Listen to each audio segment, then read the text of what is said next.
So guys, meron pong tumawag at emergency sa ospital.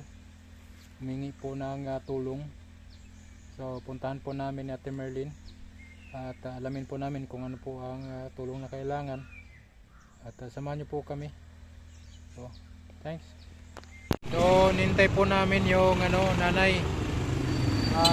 Hindi naman talaga nanay, parang auntie ng baby na tumawag sa atin, humingi ng tulong at kahit siguro bigyan natin ng nebulizer kasi nangihiram lang daw ng nebulizer.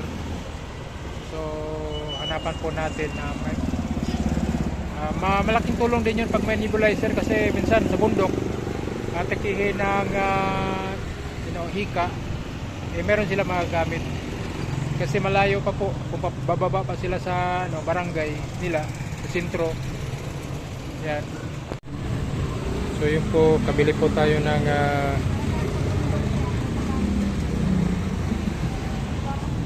natin.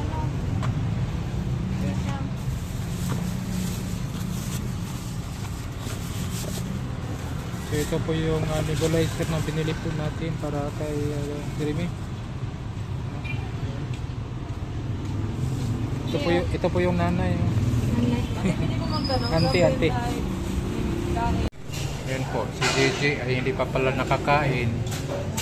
Hindi pa naka-almusal, hindi ka pa nanghalian.